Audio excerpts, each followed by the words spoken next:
जय गुरुदेव, जय माता जी, जय गायत्री माता, गुरुदेव माता जी और गायत्री माता जी की सूक्ष्म उपस्थिति में आगे श्रीमद् भागवतम में लिखा है।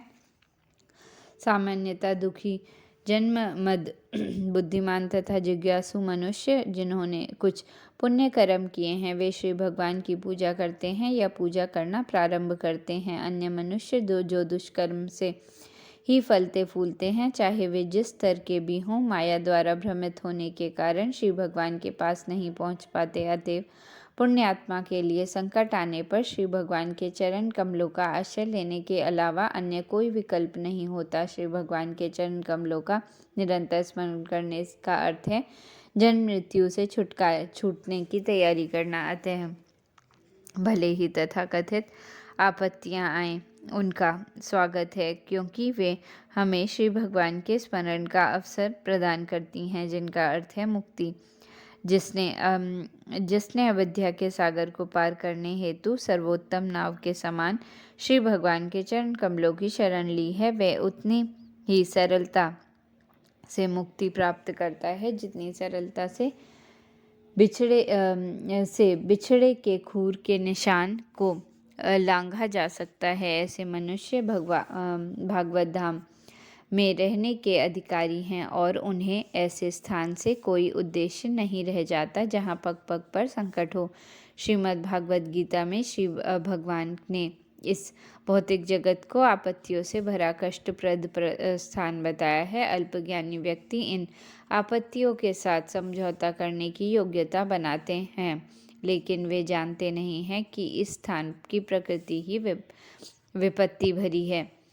उन्हें श्री भगवान के उस धाम का बिल्कुल ही ज्ञान नहीं होता जो आनंद से भरपूर है और जहाँ तनिक भी आपत्ति नहीं है। अतएव समझदार मनुष्य का यह कर्तव्य है कि भौतिक आपत्तियों से अविचलित रहे, क्योंकि आपत्तियां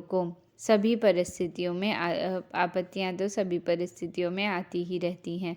सभी प्रकार की अपरिहार्य विपत्ति का सामना करते हुए मनुष्य को आत्म साक्षात्कार में प्रगति करते रहना चाहिए, क्योंकि मानव जीवन का यही उद्देश्य है। क्योंकि आत्मा समस्त भौतिक आपत्तियों से परे है, अतएव तथाकथित आपत्तियां मिथ्या बदलाई गई हैं। स्वप्न में कोई मनुष्य अपने आप को बाघ द्वारा निगला जाता देख सकता है और वह इस आपत्ति के कारण चिल्ला सकता है, किंतु वास्तव में न तो बाघ रहता है, न आपत्ति, न तो कोरा स्वप्न है।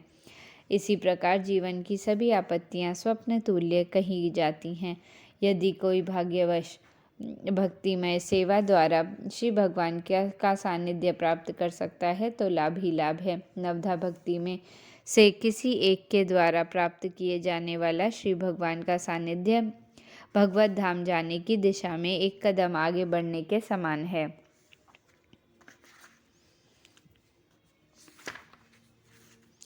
भौतिक दृष्टि से उत्पन्न होने का अर्थ है किसी कुलीन परिवार में जन्म लेना और प्रचुर संपत्ति, शिक्षा और तथा आकर्षक सौंदर्य से युक्त होना। सारे भौतिकवादी लोग इन सभी भौतिक ऐश्वर्यों को प्राप्त करने के पीछे पागल रहते हैं और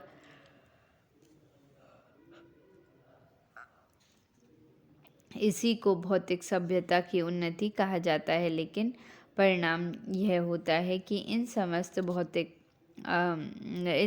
क्षणिक भौतिक संपत्तियों के होने से मनुष्य कृत्रिम रूप से गर्वित हो उठता है और मदांध हो जाता है। फलस्वरूप भौतिकता के नशे में चूर ऐसे लोग श्री भगवान को पवित्र नाम लेने तथा भाव विभोर होकर हे गोविंद, हे कृष्ण संबोधित करने में अक्षम हो जाते हैं। शास्त्रों में कहा गया है कि श्री भगवान का पवित्र नाम एक बार भी लेने से पापी इतने पापों से मुक्त हो जाता है जितने वह कर भी नहीं सकता। श्री भगवान का पावन नाम लेने में इतनी शक्ति है, इस कथन में तनिक भी अतिशयोक्ति नहीं है। सचमुच श्री भगवान के पवित्र नाम में ऐसी प्रबल शक्ति है, लेकिन ऐसा नाम लेने में गुणवत्ता चाहिए। यह भाव की गुणवत्ता पर निर्भर करता है। एक असहाय व्यक्ति श्री भगवान का नाम भाव विभोर होकर ले सकता है, लेकिन यदि उसी नाम को कोई भौतिकता से संपन्न व्यक्ति लेता है तो उसमें उतनी निष्ठा नहीं हो सकती। भौतिकता के मद में चूर व्यक्ति सदा कदा श्री भगवान का पवित्र नाम जप कर सकता है, लेकिन वह शुद्ध नाम लेने में अक्षम होता है।